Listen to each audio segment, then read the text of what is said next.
Welcome to the IISS and to this survival seminar, which is one of the regular series of events that we are going to organize for each launch, the launch of each issue of the journal. My name's Dana Allen. I'm editor of Survival. I would say all survival articles are important and interesting, but we're here to discuss one that may be even more important and interesting than usual. It's already received a great deal of press and media attention. The article is entitled Politique and the Darknet, and it takes a sober and very serious look at and I would say balanced look at the debate over encryption, and also using a very interesting and I think technically advanced methodology, looks deeply at one of the products of encryption, the so-called Darknet. The authors next to me are Daniel Moore, who's a cyber threat intelligence. Sorry, you can't hear me? Our Daniel Moore is a cyber threat intelligence engineer and a PhD candidate in the Department of War Studies at King's College London, and Thomas Rid, a professor at King's College London, author most recently of The Rise of the Machines, which I think is coming out in June, from W.W. Norton and Scribe. They're here to talk to you about the article for about half an hour, and then we'll have a general discussion, starting, I think, with Professor Rid. The single most emotional and controversial debate, sub-debate in the wider technology debate and security and technology debate, I think, is encryption. Encryption is a subject that very quickly escalates and has people going at each other's throats, screaming at each other, literally. So those of you who are on Twitter and are following the debate on Twitter will know how quickly it can escalate. So publishing this article was actually rather exciting, because we clearly anticipated that we can't satisfy everybody in the debate. So the two sides you may be familiar with. There's the one side in the encryption debate who argue that more encryption, more sophisticated crypto systems, stronger encryption, more encrypted kinds of communications is always a good thing, and you can't have too much of it. And then on the other side of the debate, and you know, many civil libertarians are in that group, the Electronic Frontier Foundation, the Tor Project itself, some Silicon Valley companies seem to be in that camp as well. On the other side of the debate are law enforcement agencies. For instance, the director of the FBI is a prominent voice, or indeed the Home Office in the UK, who argue that, well, there is such a thing as too much encryption. There shouldn't be corners of the internet or spaces that are completely cordoned off from law enforcement and the rule of law, really. So then that, of course, raises a question. Where is that line, if it even exists? Where's the line that distinguishes, that divides, if you like, good encryption from bad encryption, or legitimate crypto systems from illegitimate crypto systems? Now, we thought this is not a theoretical question. This is not just a question of academic interest, because it's now 2016. And this is a question that can be empirically answered, because the empirical question is, what kind of crypto systems incentivize a behavior that is more illicit than licit? What kind of crypto systems incentivize a behavior that is more of a problem, than if you like, a solution? So that's the empirical question, which we set out to answer. Now, the second ambition that the article has is to provide a simple tool set, a simple terminology to everybody. So part of the encryption debate, obviously, is that people still, in 2016, speak about encryption as if that's one thing, like as if encryption is one thing that you can have an opinion about. We're long past that point.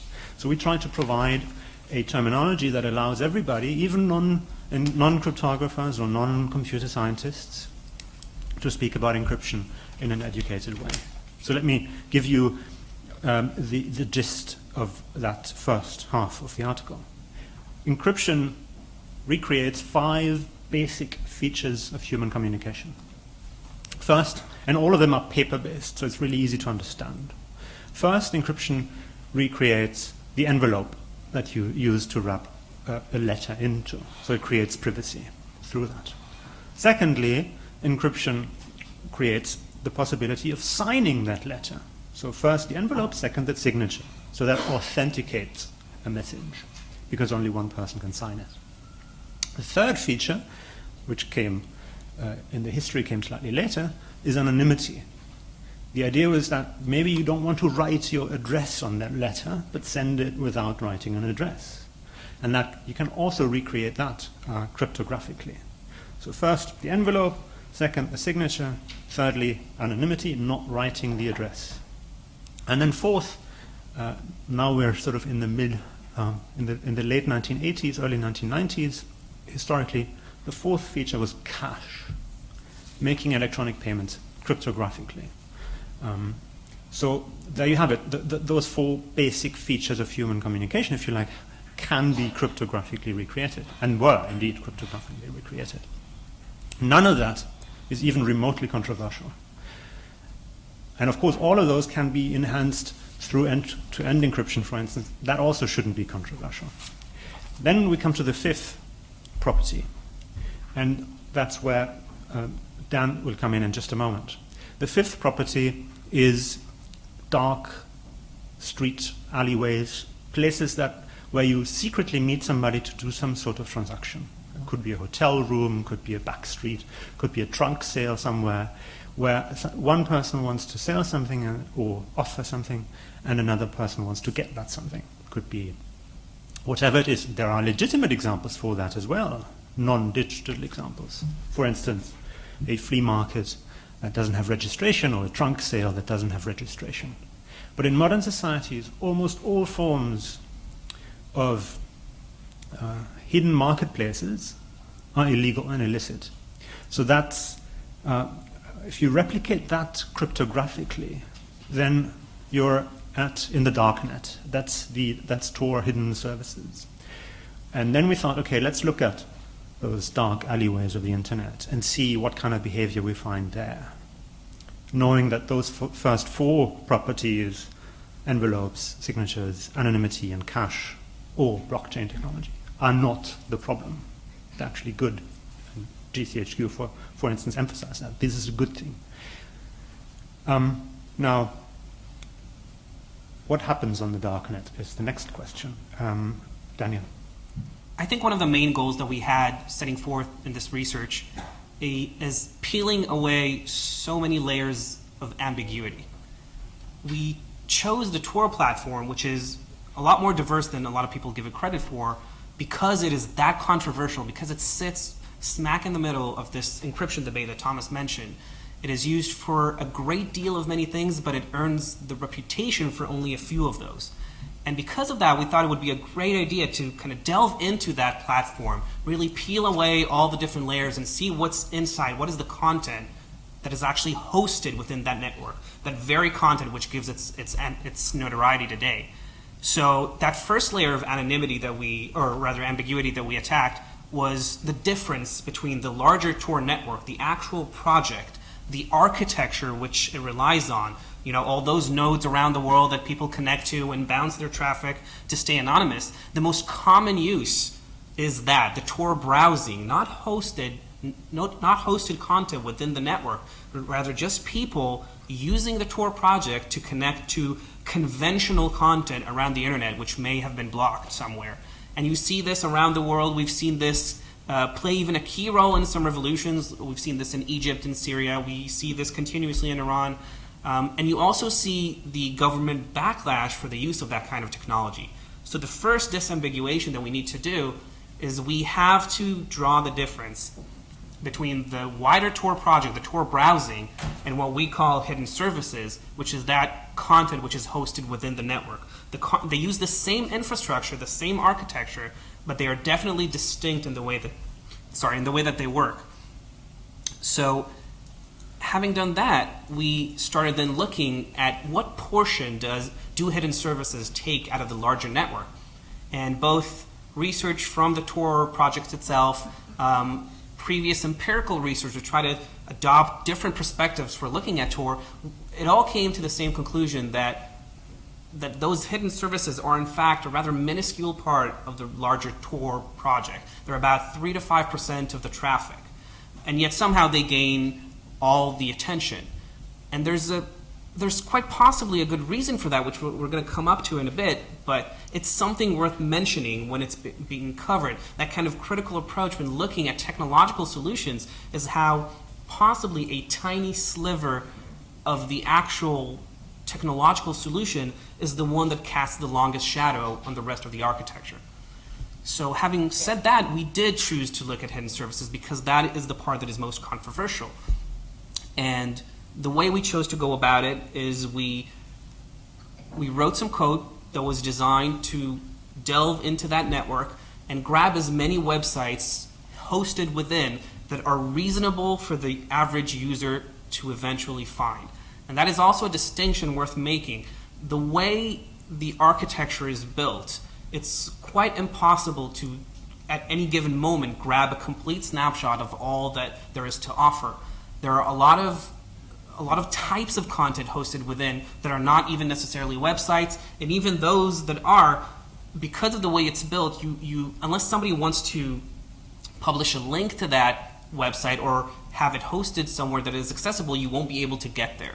So our metric was trying to get as many as was possible for the vast majority of users.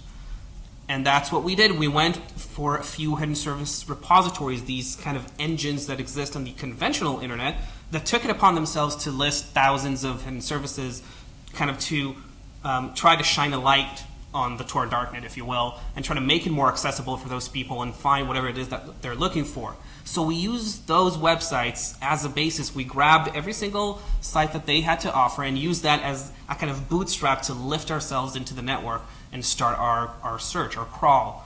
And another thing that we did differently from previous research is that we went much deeper than some of the other research conducted. We didn't suffice with just grabbing the homepage and trying to make an assessment based on that, and we didn't try to look at the traffic as in the actual volume of traffic being transferred between users, because that can be very misleading. So we actually went deep into the websites, grabbed every single page that we can find, and that's why I think it's listed in the article. It's about 200,000 unique pages over 5,000 websites. That's a significantly deeper outlook than most of the other projects have adopted so far. And what we did with all of these, we basically attempted to classify them into one of several topical categories. And these categories were, for the most part, declared a priori because we were familiar with the kind of content that we were expecting to find. And we adopted the harshest of measures in order to classify something into a given category, as in our instinct was actually to give the benefit of the doubt to most websites. So if we saw a website that was primarily not illicit, but had some illicit content on a limited scale, but the overwhelming tone of the website was okay, we gave it the other category, which is, as you can see, one of the most prominent categories in our corpus. But the process had multiple phases in which we tried to take this data and turn it into something that is accessible and easily to look. So we saw quite a few things in there. First of all, you see content in a lot of languages. It's not just English. You see quite a bit of Russian. You see Portuguese. You see some Arabic. You see many, many languages. You see a lot of French as well and German. So one of the challenges was, and you see different types of content as well. So one of the main challenges was taking all those very different websites and turning them into a single unit of measure that I can compare against. So that was a great deal of our initial research, compiling the methodology that would allow us to standardize all the points of data within that network, because the variety is quite staggering. After that, it was about generating the correct algorithm that would give us the desired results. it's very easy to do something that would just spit out categories and you would assume that it's working correctly. And you can say, okay, this is about arms trade or this is about drug trade. What we wanted to do is be absolutely sure that we are representative of the categories that we're looking for, as in minimize the amount of false positives in our data set to the greatest extent that it was possible. So we labored quite a bit of time over that to generate the algorithm. I'm not going to go into that. A technical annex is available online for people who want to go deeper into the methodology. But our end result was a rather comprehensive engine that was capable of accepting external input from the Tor Darknet and make a reliable decision about the nature of that given website. And we didn't just suffice with grabbing one page. We looked at a maximum of 100 pages per each website, which means that we look at the predominant category. We don't just make snap decisions. This is one of the many layers we put in there to try and increase the level of certainty for each of those classifications, because we don't take our statements lightly. And as for the findings, as you can see in the piece, we found a large contingent of websites that were associated with illicit categories. And what we call illicit isn't just stuff that perhaps we don't like to talk about, like conventional pornography or even just websites talking about computer security. No, those were immediately classified into the other category. But what we're looking at is genuinely illicit content, one that is consensually illegal or illegitimate in the vast majority of Western governments today. And we're talking about financial fraud and illegal drug trade. We're talking about arms trade. Sometimes even there was human trafficking, and obviously some very troubling forms of illegitimate pornography. All of these were distinct categories that we were looking for. And we also find quite a bit, and this was one of the interesting findings, a lot of interesting communities were formed around illicit content. So we're not just talking about these transactional models, these marketplaces that often get the most coverage. You actually see a lot of small communities centered around some of these topics, because a lot of these people take the added security, take the added anonymity as a kind of a license to go beyond what they feel comfortable on the conventional internet. So you see so many really open and candid discussions about topics that you would never see elsewhere, at least not to that extent. I'm sure you can find some of it online, but the extent of it which we found was rather significant, and that was the social category. These online communities which focused on illegitimate topics, where people could share thoughts, they could share concerns, they shared thoughts of being persecuted for practices that society as a whole does not accept for them to do. And I thought that was one of our fascinating findings as well. And another interesting finding that we found was how much no content there was. If you look over the results, there are so many websites that just did not respond at all, or were empty, or were placeholder texts by somebody who started to put something there, but then decided that he doesn't have the time or the effort to put in it, or websites that were alive one day but were not alive the next. The entire dynamics of that network were so different than what we see in the conventional internet, and it really influences the perspective that you might have on it. Because if you take a deeper look at it, the inner dynamics of the Tor Darknet, of these hidden services, is so much different than what we see today, and that obviously influenced our findings.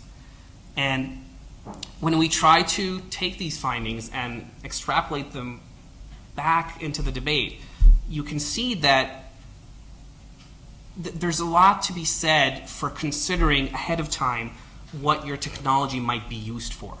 As in, these hidden services, this feature that allowed you to host content within the Tor Darknet, was not intended to be used for these purposes. Obviously, the Tor Project does amazing things, and their goals are obviously good, and to spread privacy, security, and anonymity to people in places where that may be difficult to get. But having that feature warped beyond its original purpose, that's a result of how it was implemented, or how little thought was devoted into deciding how it may look.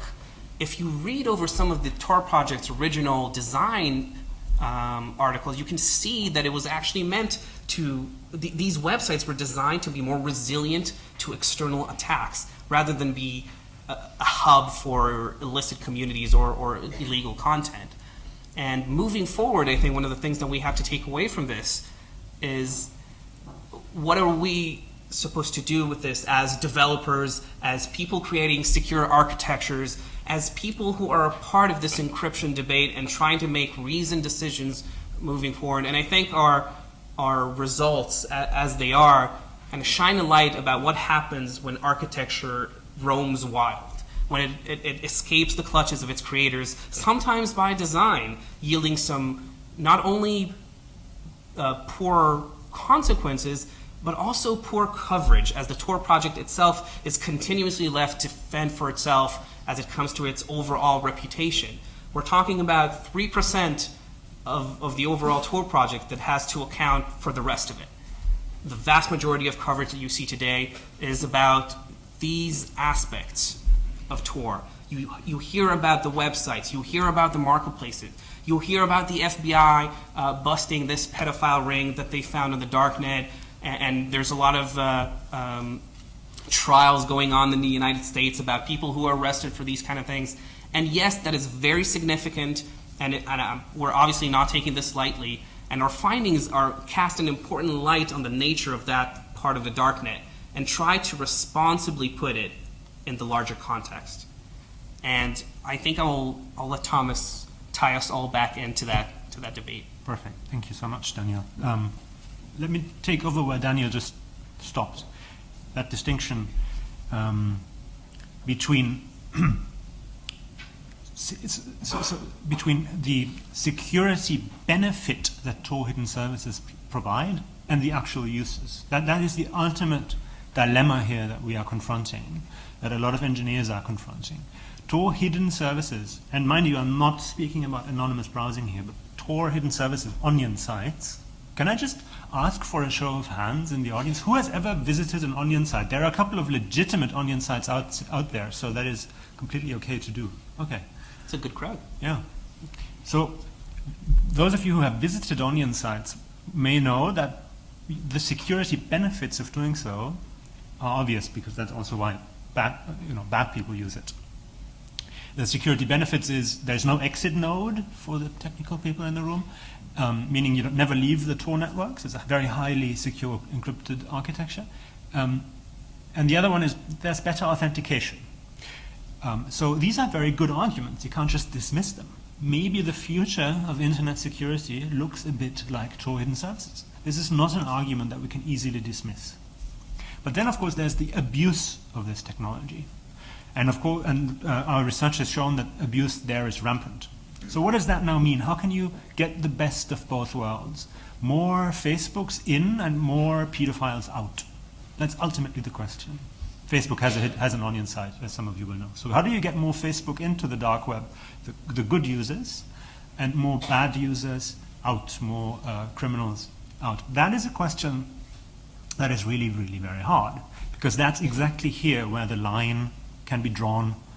So basically, almost every single, the vast majority of Tor hidden services sites that are non-self-identified, and obviously that excludes ProPublica, that excludes many media organizations that have drop sites there, that excludes Facebook. But those onion sites that are not self-identified, the vast majority of those are bad. So that may be an interesting line. Non-self-identified hidden services websites clearly are not in there for the security benefit, but for something else. So let me quickly draw a conclusion. What does that all mean? 3 points. First, on end-to-end encryption, which is not directly related to this research, but I think we should clearly, we can't just talk about encryption for half an hour and not say something sensible about end-to-end encryption, because that is one of the most controversial encryption questions today. End-to-end encryption is encrypting between two phones and not trusting Facebook or Apple with the information, because most of the time you have a trusted third party. We don't think that end-to-end encryption should be limited or even outlawed, because it's an integral part of the larger encryption infrastructure of the internet today. Ultimately, it's really hard to distinguish between end-to-end encryption and a trusted third party, because you are looking at oftentimes just two entities, two machines encrypting traffic between each other. So just to make that very simple and very clear, we don't think end-to-end encryption as such is a problem. That means also that Section 189, sorry, I'm geeking out here now, Section 189 of the IP bill, of the draft IP bill, which asks for maintenance of capabilities when it comes to companies, I think is highly problematic. Those of you who are interested in the details of that statement, maybe you can read up on it. But I think we hope that the Home Office will reconsider Section 189 because, and this leads to my second point, because the future of encryption is wide open.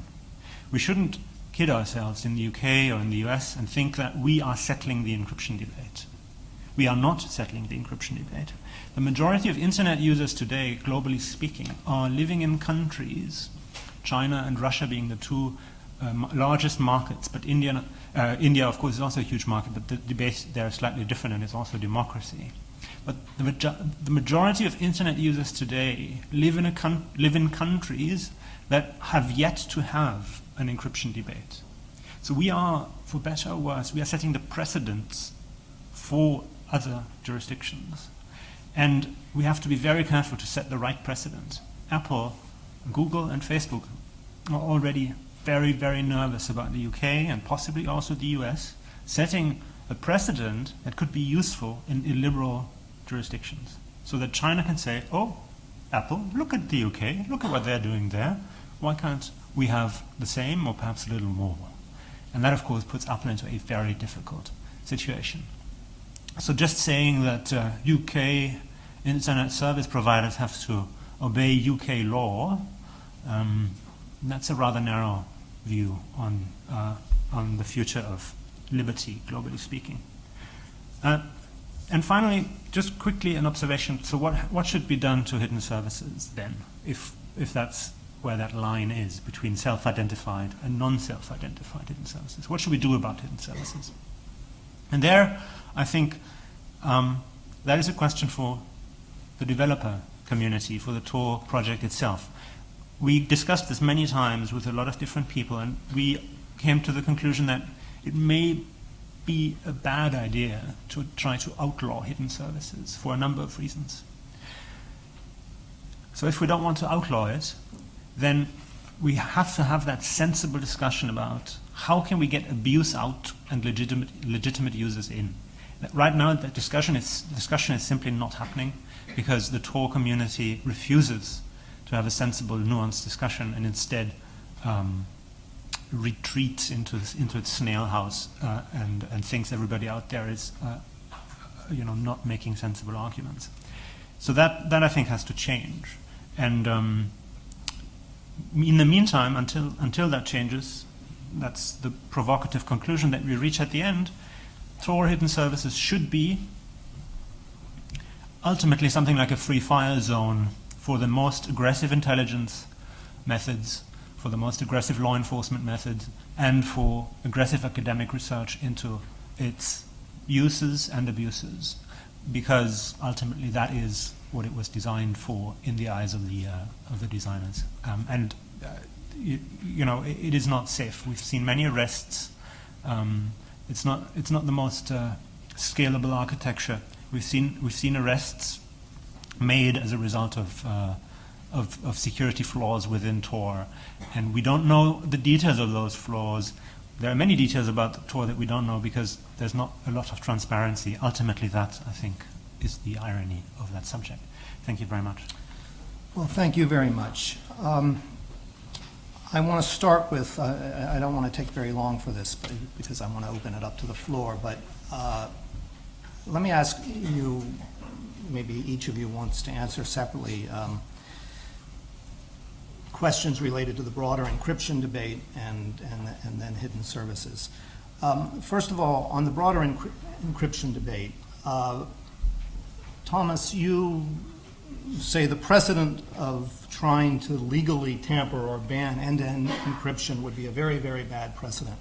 Let me just put it in David Cameron's layman terms. Should it be possible to be returned to the situation where, as I think he put it, in extremis, the letter could be stopped and it could be opened, the phone conversation could be listened to? I think your answer in the article is that that's a fantasy. We can't return to that world. But anyway, that's my first question, to sort of put it on that in those very simple terms. On hidden services, it might be useful to, because not everybody's read the article, obviously, to give a tiny little history of the Tor Project, to explain a little bit more about its purpose, its legitimate purposes, because I'm not sure. And in part of the discussion, I think we need to get into the question of what legitimate and necessary purposes could be lost if we try to solve the problems you're talking about. Can I ask you to very quickly respond to those before we Absolutely. open it up? So about Tor itself. So the Tor project started as a U.S. government project designed to create a distributed anonymous network that would be accessible globally and would provide secure anonymous internet access to people worldwide. The core concept behind this, and the concept itself of onion routing, what's called layered encryption, which is what the Tor project relies on, it was a evolution of sorts from previously done research and some prototyping and pre-existing networks. The core concept behind that was to facilitate communication where it may be difficult. So the positive uses for this would be, of course, allowing dissidents to communicate with each other and the rest of the world, communicate perhaps atrocities coming out of their countries, to circumvent censorship where that may be too oppressive for the public interest, and also potentially in the early days to allow members of the intelligence community operating overseas to kind of be drowned in the rest of the traffic and not appear to be doing malicious things. So there are quite a few acceptable uses for Tor browsing as a concept, and there are even acceptable uses for hidden services as a concept. The concept of hidden services was a part of the original design, and as I briefly mentioned, it was intended to offer website hosting which would not be compromisable to the degree of that conventional websites are. As in, if you are writing up something controversial about what this country is doing or what's happening in that region, and somebody just wants to take you down, they would have a much harder time of doing so. So again, a concept that is, I'd say, admirable in its concept, but these have transitioned to something else. And I'll just say briefly about the, I'm sorry, what was your question about the encryption debate? Why don't you actually hold that? I'll open it up to the floor. no problem. And Thomas, maybe you want to answer that after we get some more questions. After, yes. If that makes sense. John Shipman.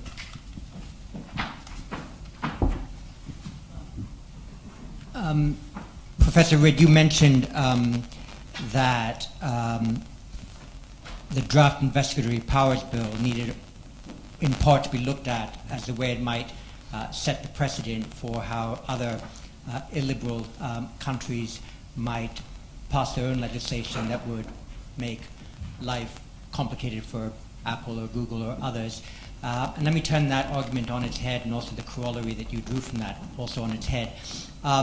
It cannot be the purpose of the Home Office and of Theresa May to establish a legal context in the UK that, if perfectly copied by the People's Republic of China, would make it easy for Apple to engage in the People's Republic of China. My point being that you cannot expect the UK to have as its first and primordial interest ensuring that Apple remained a global company in 175 different jurisdictions. So I think you put high demands on the cosmopolitan perceptions of a national legislative process. The corollary you drew also is that if this were done in the UK, then other illiberal countries might make even more intrusive and complex demands on Apple, and therefore one shouldn't do it in the UK because Apple then shouldn't reasonably be asked to do unreasonable things in China and Russia. And of course, the answer to that is that if in the UK there are extremely specific ways in which a judicial warrant is obtained, and the draft investigatory powers bill creates quite a complex legal ecosystem with 8 judges and other people having to corroborate the Home Secretary's decision-making process. That, if replicated in China, perfectly fine, but if not replicated in China, then Apple might have an answer to itself as to why it might not want to comply with a much more illiberal Chinese process. So what would you say to those 2 rebuttals to your position? Excellent. Thank you for these 2 arguments, extremely well taken and very eloquently made, in contrast to my argument, I suppose. So let me try again.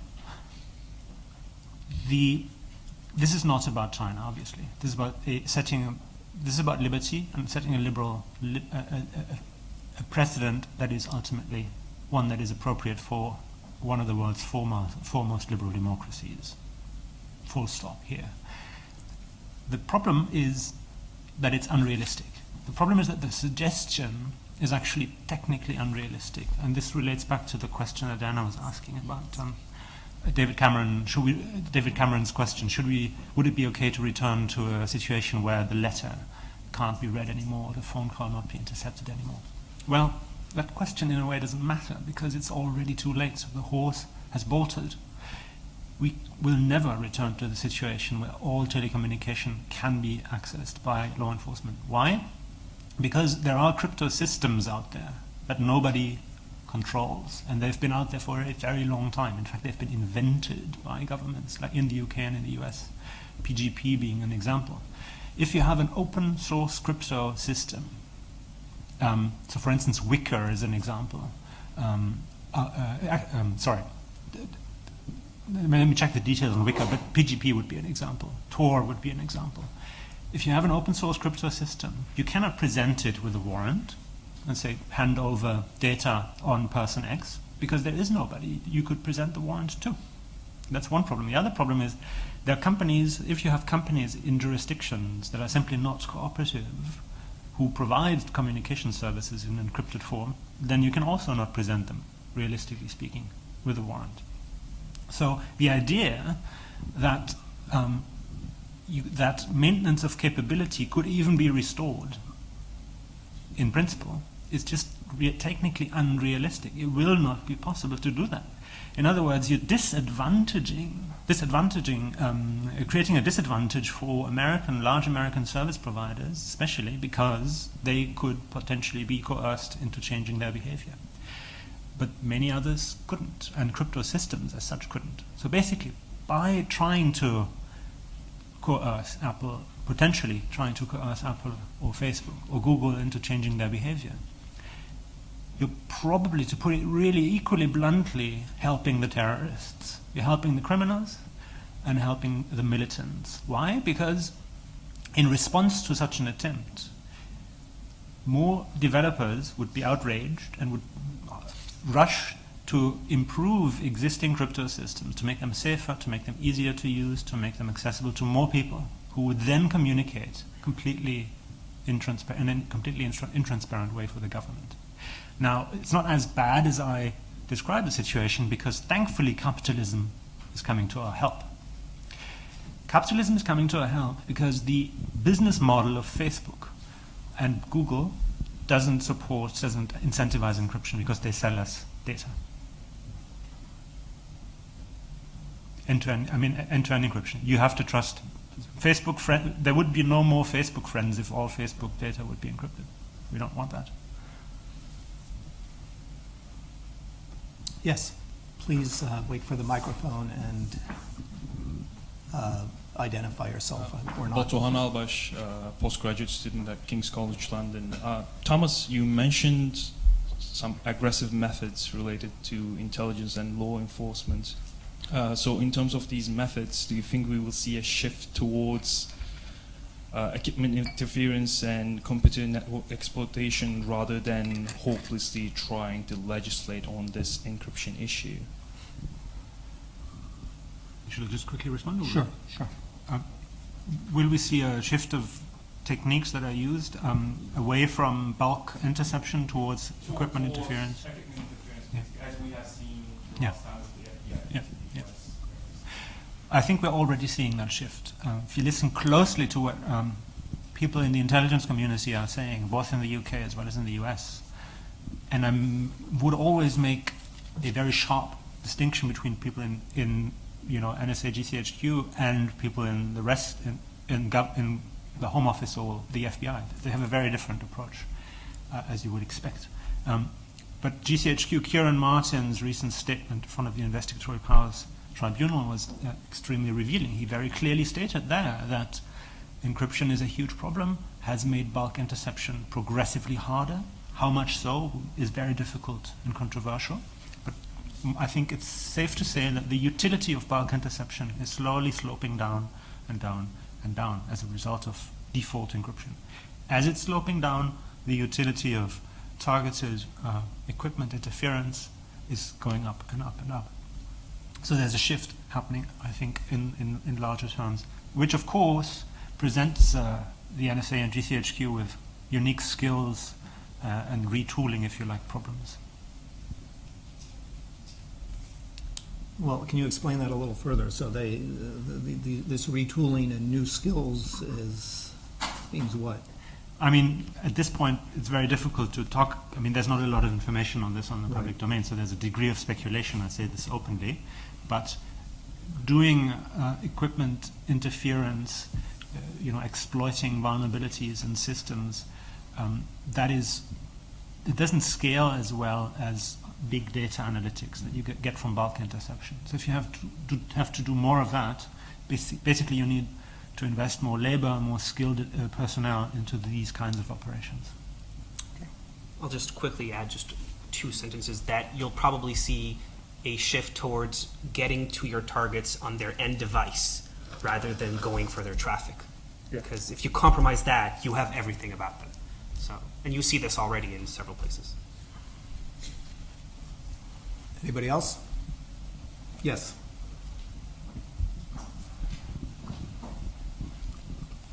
Thank you. Nicholas Horrell, a cyber threat intel analyst at HSBC. I'm interested to understand your kind of fingerprinting when you're doing your crawling of the dark web, whether you were also looking at kind of technical interactions on that network. So I think most of the research here has been describing the human interaction and the human communications elements. But it strikes me that there's such a high proportion of none categories. Are these command and control servers being used by malware? Those kind of more technical and automated interactions as well. So thank you. That's an excellent question. There is a lot of that there, but it was not the focus of our research. What you're talking about, command and control server for malicious software, which often uses Tor as well Tor hidden services to remain hidden and persist, is because it's operating with a different protocol, it usually isn't hosted over those kinds of websites. So everything that we've seen in the Nun doesn't fall into that category. So the machine-to-machine stuff would usually not manifest as websites. There was a bit of that, but it was a pretty marginal component. Most of what we've seen in the form of websites was designed for humans to interact with. No other questions? Yes, here.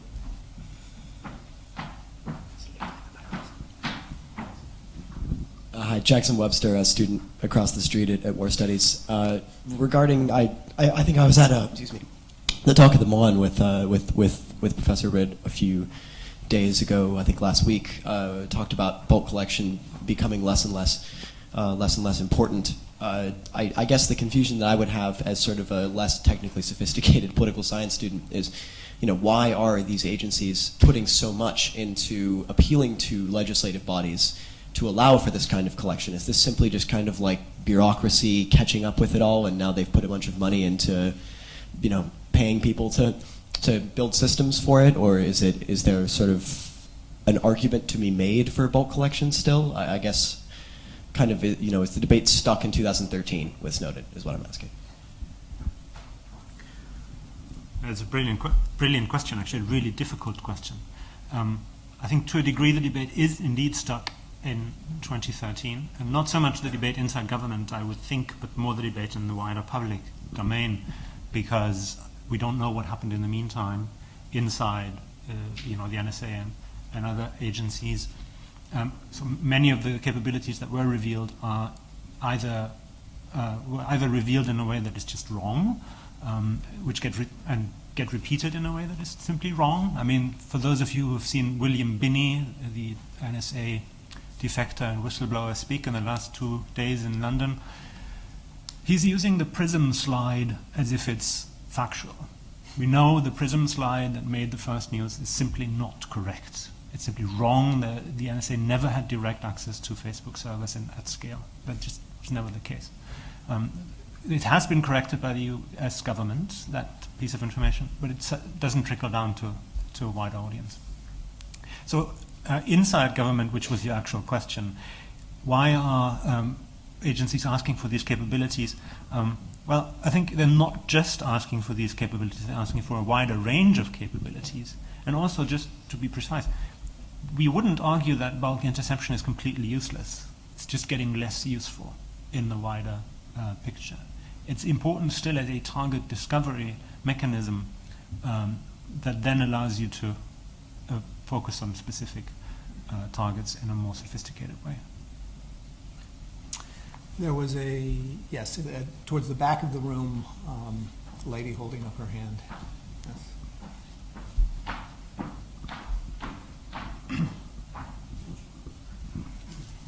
My name is Elizabeth Braw. Ordinarily, I'm a journalist, but right now I'm writing a book about East German intelligence. I was just curious, I think there was a gentleman earlier who asked about the equivalent of undercover policing on these websites. Are they also then able to collect evidence when they interact with users on, for example, arms traders or those wishing to engage in child abuse? Are they able to collect evidence when they interact with them? So that's a great question, and it's especially relevant because some of these trials are ongoing now. And the quick answer to that is yes. In some of the more notorious compromises by the FBI, they first compromised the website that was hosting these illegal interactions and then essentially listened in and recorded every single transaction that went through.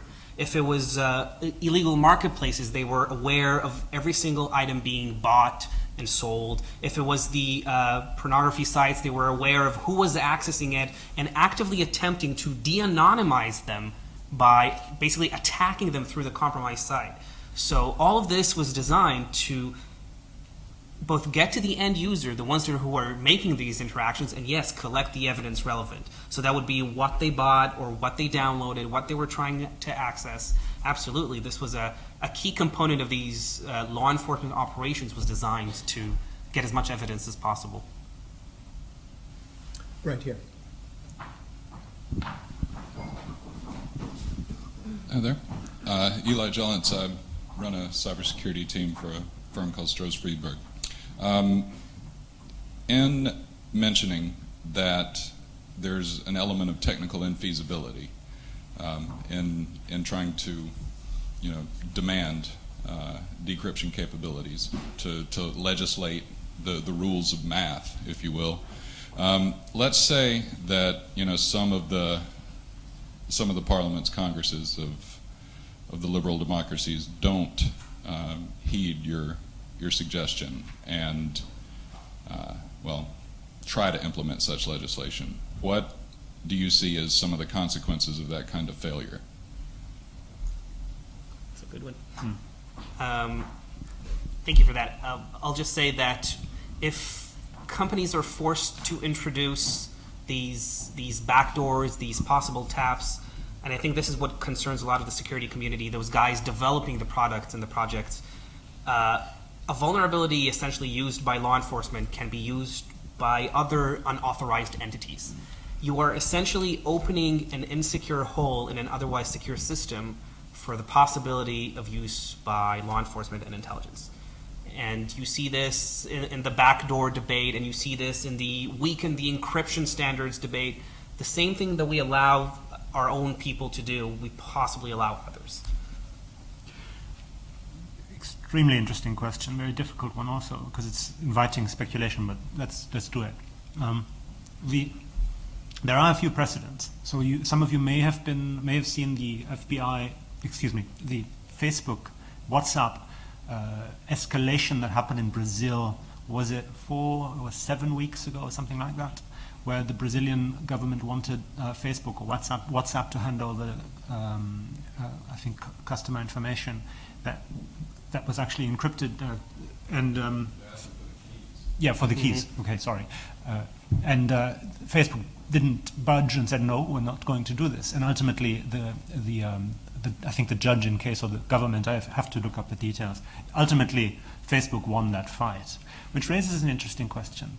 I mean, I've had a person working for a very large American service provider articulate to me that, we're looking at an escalation scenario here, that what happens if we remove encryption from not just one user, but all UK users in response to something that is unpleasant or just not the right thing. And think about the scenario for a moment.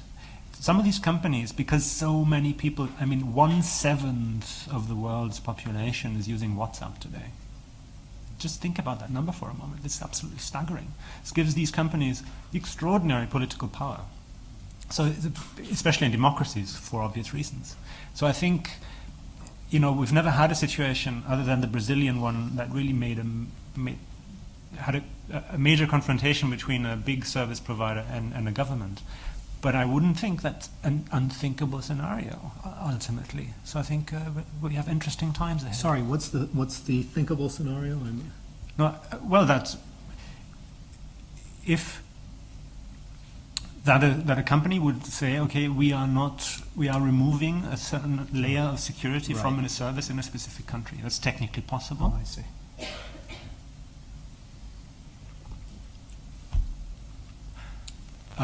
But still, that's an extreme scenario. Let me just briefly put that into perspective. I don't think this will happen anytime soon, certainly not in the UK.